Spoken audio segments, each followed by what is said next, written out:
Alright, boys. In this episode of Diary Epic and Meltdown, chapter 8, I think, we'll be reading chapter 8. And if you didn't see all the prior ones of this, you better go check them out. And let's go.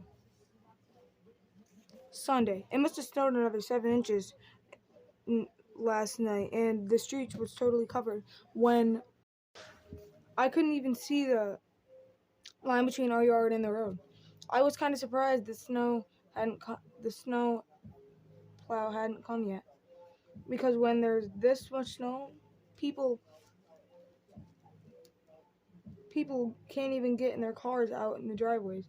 When Mom and Dad come back from this morning walk, I found out what was going on.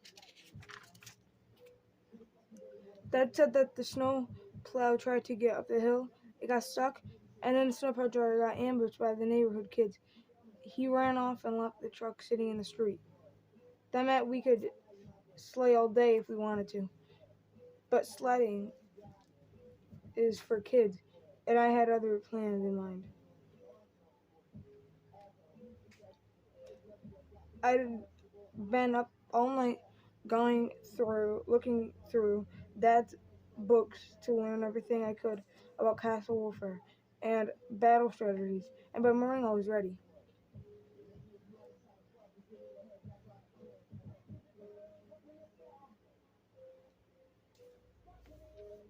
I wanted to get started by making a fort with Riley right away, but I knew that the second he put up walls, we were going to get under attack. The only way we could fight back was if we had ammunition. I figured we could go buy a big supply of pre-made snowballs from Mitchell Pickett, so we went down to a shed which was open for business. But I guess things must have gone well for Mitchell last winter because this year he expanded his operations. I'd borrowed enough money for our Manny's change jar to pay for 3 dozen snowballs. But now that I saw all over the stuff, now I saw all over other stuff, I had to make some tough choices.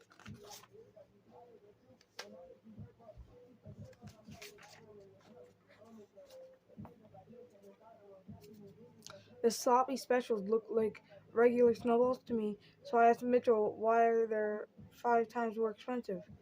He said that each one was a regular snowball with slush on the inside, and don't even ask how he pulled that off.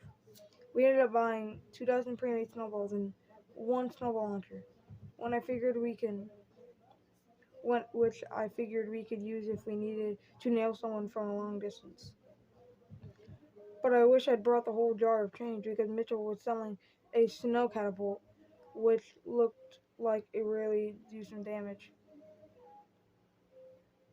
I have to get another time though. We loaded up the sled and purchased and went back to the empty lot. But when we got closer, we were shocked by what we saw. There are a bunch of snow forts and empty lots now, and there was a bunch of kids in each one. These kids are copied our idea right now to do to the flags. The Marley sisters had a spear on their flag, and the Evelyn Trimble had a bat on theirs. The Garza twins had a 2-headed ogre, which actually looked pretty cool.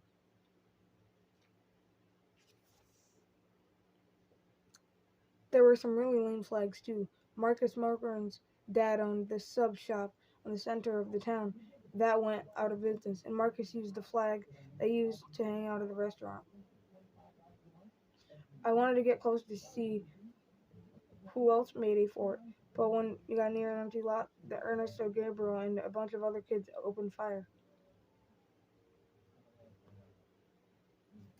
The empty lot was totally overcrowded, and I knew that there was no way we could build a snow fort on the lot now, so our only chance was to take over someone else's. I figured I got some old binoculars from my garage so we could scope things out without having to get too close.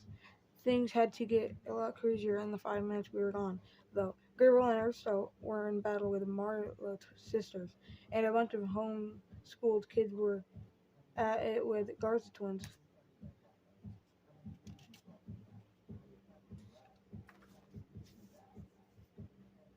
I couldn't figure out why someone would build a fort and abandon it, but I knew this was our chance, so we snuck around and climbed the back wall. It turned out it wasn't empty, though. It belonged to Baby Gibson, who was inside a stockpile of snowballs.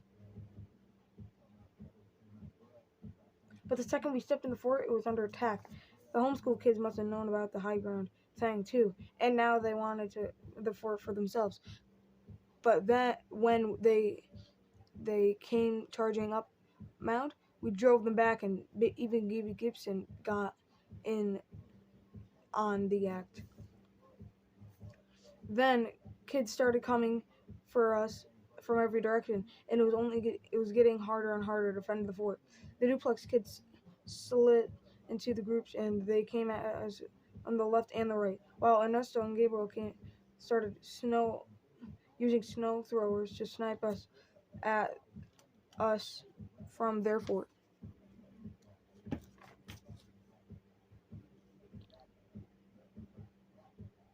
And while we were trying to deal with all that, some little kid from Mrs. Jimson's playground tunneled up through the bottom of our fort and totally took us off guard. The next thing we knew, our fort was totally infested with preschoolers. And to cap it all off, the Marley sisters did a sneak attack from the rear, which was terrifying because those girls go for the eyes.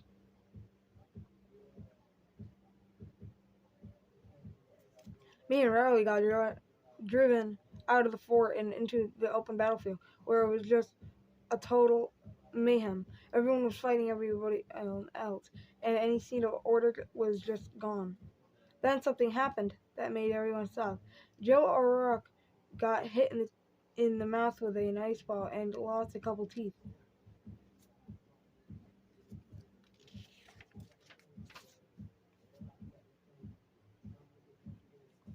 In our neighborhood, us balls are on the banned list of snowball fights. So when somebody crossed that line, everybody knew things had gone too far. Representatives from all the clans had a meeting in the center of an empty lot to settle on the rules. Everyone agreed that ice balls were off limits, and so was yellow snow. We came up with a bunch of other rules too, like how it's not okay to stuff snow in someone's hat and put it back on their head. Once we agreed on everything, we were ready for the next round battle. But while we were doing that, talking, we didn't notice what was happening behind us. The Lower Street kids had snuck up to the top of the hill and were using their sleds, and by then, there was nothing we could do to stop them. Now, if there's one thing that unites us hill kids, it's when the kids from the bottom of the hill try to take what's ours. We don't have much, but we have the hill, and no one's gonna take that from us. As long as the plow was stuck, we knew those guys were just gonna keep coming. So we decided to do something about it. The only way to keep the Lower Street kids away from coming back up the hill was to build a wall to block their path. And we didn't want to build some puny wall that could just get pushed over either. We wanted something that was solid. But we needed to make it fast, because those guys were already marching back up the hill with their sleds. So we got recycling bins from some nearby houses and started building. We made it double wall, so if anyone broke through the first layer, they still had to deal with the second one. And we stockpiled a ton of snowballs. We weren't gonna be able to get the boiling oil, so I sent Riley up to his house to fill up some thermoses with hot chocolate. The homeschool kids went out and collected icicles to stick into the walls to duplex kids throw together some snowmen to make it seem like there were more of us than there actually were. And then the Lower Street kids came back up. We were ready for them. When those guys saw our well, they didn't know what to do. and they got closer, we hit them with everything we had. Those guys didn't stand a chance. We sent them running back down the hill, and we celebrated victory. But we celebrated too soon. 10 minutes later, the Lower Street kids were back.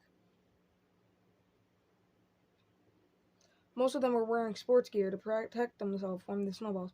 And the moment we knew that this wasn't going to be easy to fight back, that when one of them threw a hockey stick, but still we were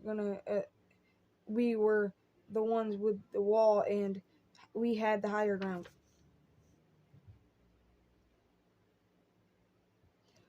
So we unleashed another round of snowballs. We held them off for a while, but those guys had some surprise up their sleeve. They hit us with a round of sloppy specials, which were the totally unprepared for. If the Lower Street kids had sloppy specials, that meant Mitch Pickett was playing both sides. But we'd have to deal with him later because now we had a new problem. It turned out the sloppy specials were just a distraction to draw our attention away from the next wave of attack, which was coming at us fast. We hit the kids carrying ladders with snowballs. Before we knew it, they planted their ladders at the base of the wall and started climbing their way up. But Riley came up with a hot chocolate just in the nick of time. We emptied the services out of the kids, scaling the wall. Unfortunately, Riley didn't add enough water to the hot chocolate mix, so all it did was annoy them. I thought those guys were about to take control of the wall, but then the Latrissa hooks and speed bumps saved the day by dumping trash cans full of slush all over them. We didn't have a second to celebrate through because the Lower Street kids came with it, launching their next attack. Half of the fifth graders' football team lives on the bottom of the hill, and they tried to take it down with the brute force. But the wall held up. Those guys wore themselves out with effort, but everyone was tired. The sun was out, and it was actually starting to get warm. I really wished I hadn't worn my thermal underwear because I was roasting with those extra layers. The Lower Street kids kept coming at us, and we kept driving them back. And after a while, nobody had the energy to keep fighting. Finally, the other team turned around and went back home. At first, we thought that meant we had won, but those guys were just giving them they the they were just refueling. By now, it was lunchtime, and the kids at the bottom of the hill came back outside with sandwiches and snacks. And when some kids started handing out juice boxes, it was a little hard to watch. We were all pretty thirsty on the wall, and it was only getting hotter. Some kids started sucking on snowballs to stay hydrated, but they got through half of our stockpile before the rest of us realized what was happening.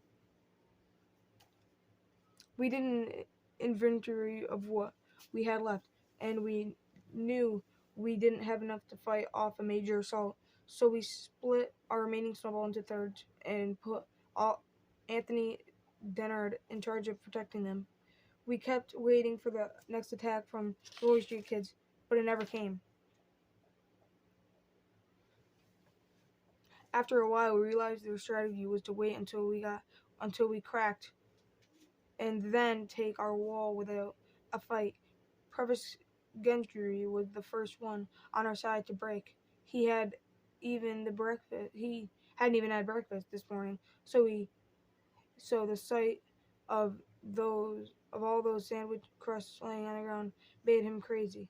He climbed over the wall and ran down the hill, and that was the last any of us saw of him. But the rest of us hill kids kept us together. 3 hours went by, but the Lower Street kids weren't budging. In fact, they looked like they were sitting in for the night. A few of them had strung extension cords to their house, and now they had electricity, and we could see the glow on their TV sets from where we were. Things were going from bad to worse on the wall. A lot of younger kids were tired and hungry and wanted to go home. I couldn't blame them because it was dinner time. Jacob Hoff said he was supposed to have a clarinet lesson at 6 o'clock, and if we missed it, his parents would be mad, and the rest of us could understand that kind of thing. Jacob Hoff's house was just a few doors down, and we could we could told we told him if he made a run for it, we'd give him cover. He promised that the second his clarinet lesson was over, he'd come back to the wall and his coat was stuck with granola bars and fruit juice. That got everybody pretty excited, and we helped Jacob over the wall. Sure enough, as soon as he touched the down on the other side, the Lower Street kids opened fire on him. But we fired back, and Jacob got to his door safely. It turned out he was a wasted effort, though. The thing about the clarinet lesson was he was just an excuse to go home. And then we saw Jacob in his bedroom window, and we knew he was never coming back with those snacks.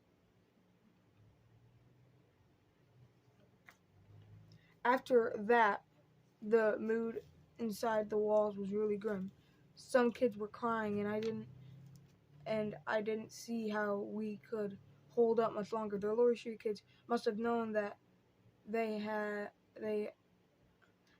us on the ropes because that's when they launched paper airplanes into our fort with notes written on them. Surrender now, and you can leave unharmed. That was too much for some kids to take. Even Baby Gibson seemed shaken up, and I guess now we know he can read. A few minutes later, I came up running toward us from between a couple of houses to the right of our fort.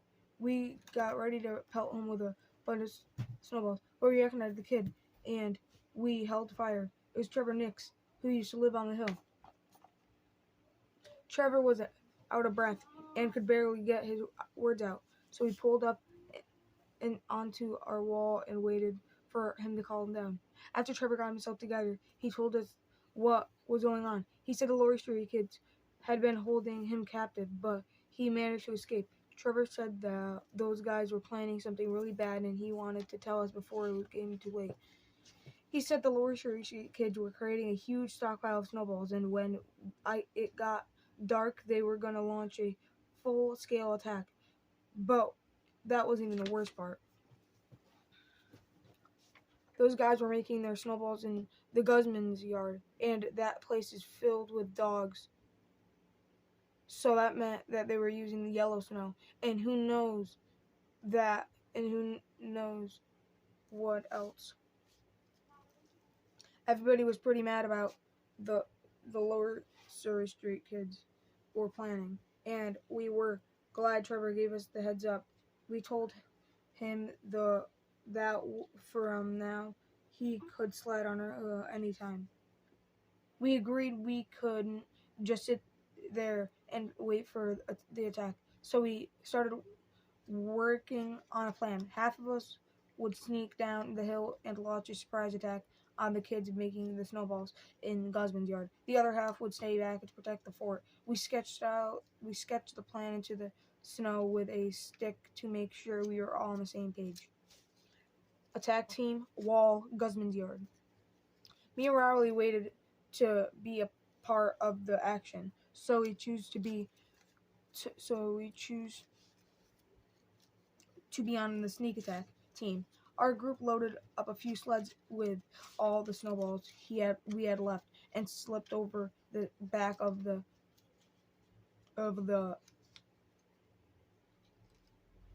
and loaded a few of left, and we slipped over the back wall and between some houses. It was getting dark now, and we knew those guys wouldn't be able to see us coming. When we got to Guzman's backyard, we stopped to scope out the scene. Sure enough, there was a big group of kids making snowballs out of behind the rock.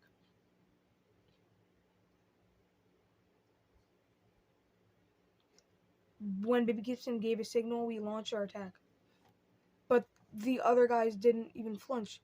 Then we hit them, and we got closer. We realized it was all a trick. The Lower Street kids created decoys to split us up.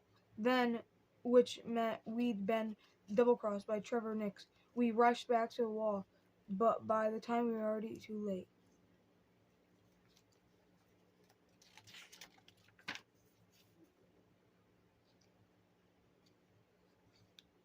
The wall was was in ruins, and we were out of ammo. It looked really bad for us hill kids, but then something happened that gave us hope.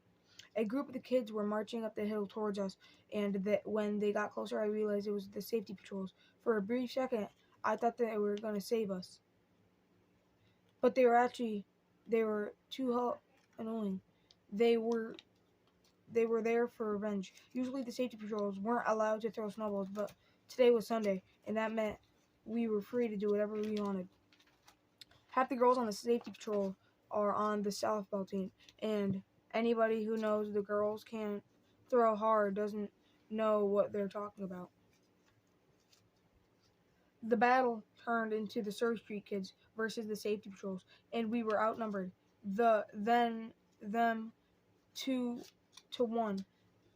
But then half the girls on our street switched sides, and it was really confusing. In the middle of all this, another group came down from the top of the hill.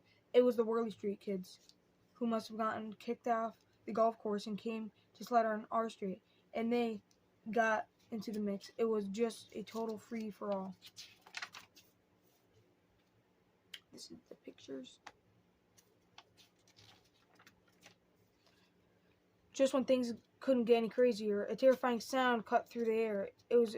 And everybody stopped to figure out what it was. The only ones on our street that knew sure it was me and Riley.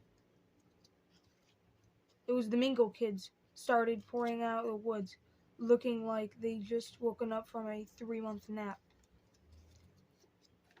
The last Mingo to emerge was Meckley. He was carrying something on top of a stick, and at first I couldn't tell what it was, but when I looked closer, I realized it was Mr. Morville. Meckley wasn't wearing his belt, which I thought was strange, because seeing that made me remember something. I reached into my coat pocket and pulled out something metal.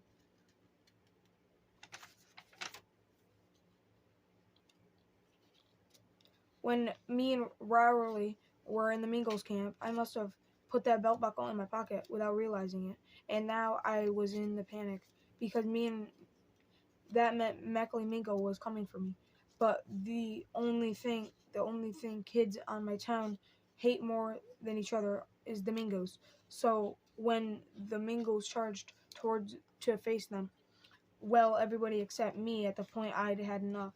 When the Mingos came at us, I looked for a good place to hide.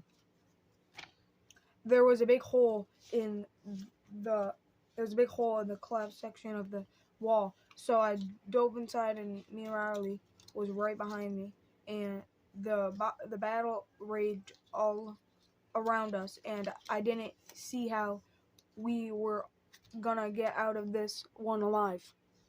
Riley didn't think we were gonna make it either. He told me that if I survived, but he didn't, I could have all of his video games. I patted myself down to see if I had a pen so I could write something, but all I had on me was a stupid belt buckle. It didn't matter anyway, because 5 seconds later, the ground started shaking. It felt like we were in an earthquake. I thought we were going to be buried alive, and I could think of us ended up in a museum after they dug us up for a couple thousand years. But then the ground stopped shaking, and after a few seconds, we popped our heads out to see what was happening. The snowplow was 3/4 of the way up the street, moving through everything in its path, and I don't know if the snowplow driver couldn't see the kids on the road or he just didn't care. By now, the snow was melting and everything was turning to slush, and once the plow left our street, it was quiet. The crazy thing is Now the street was plowed. There wasn't really anything left to fight over, and everyone picked themselves up and went back home. Even the Minko kids went back to where they came from. And the truth is, I couldn't really remember what we were all fighting about to begin with. All right, I got a chapter. See you in the next.